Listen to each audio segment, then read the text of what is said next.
हाँ मैडम वो केक रखा था ना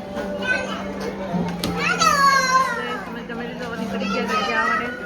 ફટાફટા સારું યાદ કરા હું તો ભૂલી જ ગઈ હતી શું ખાવું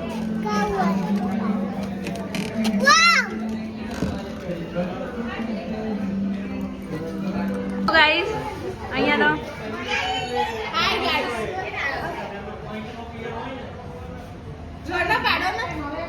હેલો ફોટા પાડો ચલો આવ ને ચાલો બર્થડે કર તો હું મૂકવા માટે ફોટો નહીં અમને જોડે એમ કે